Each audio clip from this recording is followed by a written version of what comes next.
I would never have known had I not seen it with my own eyes. The dream catcher. Not the things we hang in our windows, those awful summer camp craft projects made of sticks and rope and feathers and such. No, the dream catcher whom nobody has dared to see, imagine, or come to understand. To call it a person would be an insult to all things real. Then again, it is as real as the people it claims. More so, the children. You see, I'd lost my child many years ago. Lost in the true sense, to the unknown. As he played in the woods behind our cabin in the rural hills of Maine, a place so remote we typically went months during the winter sheltered in our modest log cabin, living off the earnings we had saved throughout the summer on rations and supplies we stocked in fall. It all happened one cold, crisp autumn day. One of the last few a child his age could go out and play before the winter confined us. He begged me to go outside, knowing how, once winter sank its teeth into the air, he would have little or no chance to run and play. Understanding this, I allowed it, as we worried not of strangers, as there were none to worry about. I was preparing some of the food we would need preserved for the upcoming solitude, as he exited the house for the last time. After about an hour or so, I failed to hear the distant sounds of childhood imagination being brought to life through stick swords and tree monsters. I looked out the window and saw nothing. My son, no stranger to wandering off, prompted me to grab my coat and go and search. After about 5 minutes of calling his name, I began to panic. 3 weeks, 5 police searches, and 2 helicopter flyovers later, the storm hit. Charlie was lost and all efforts to search were called off. I was alone and had nothing to comfort my thoughts but the chance that somehow, some way, he was still alive. Out there, somewhere. Chance, like a candle in a hurricane.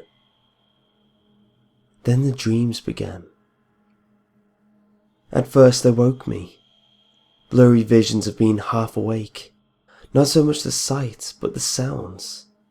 Charlie, calling for me. Daddy, Daddy. Only to come to my senses and plunge back into that despair. More than once I thought of ending it all. But that candle would go out. I could only think of the worse fate than the loss of my son, that we were to leave this world only to have him return. I could not let that happen. I had to know. After a few weeks, the dreams began more and more lucid. I could now see Charlie, but not how I remembered.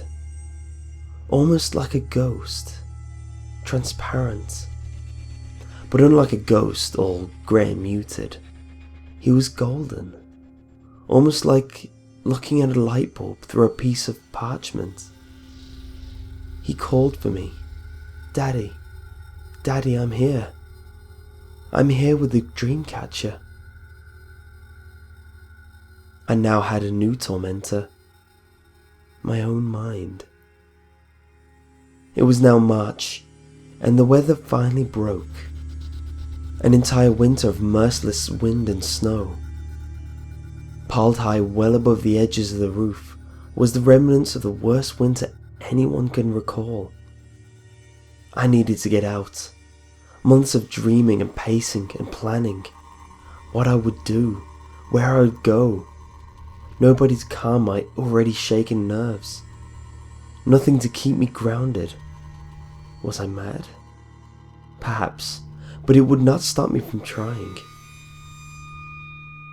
I packed all I could carry, knowing I would find my boy, in any state, or die trying. The first day's trek carried me deep into the forest. I spent a good week, or what seemed like it, wandering farther into the unknown. I had no sense of direction, or care for it anyway. After all, I was searching for something that had no location. Each gust of wind brought me in a new direction. A faint whisper of, "Daddy, I'm here.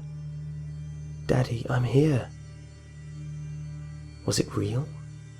Or just a cruel residue of dreams? At this point, I cared not. I had nothing left to lose. Then I saw it. Or more so, him. My son. Not the boy I had known growing up all those years, running and playing and full of life. No. This was what was left. Hung between two trees, by hands and feet, was the skin of my child, pulled taut and hardened by the cold, blistery winter. As I approached, the sun shone from behind, creating the warmest glow I had ever seen. Fiery gold piercing through the holes that were his eyes and nose and mouth.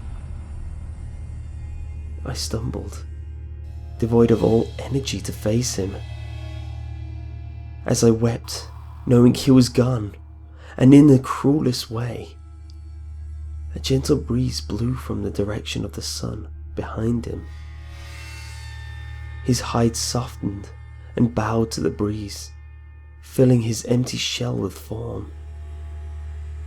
The wind whispered through his mouth, "Daddy, I'm here. I'm here with the dream catcher."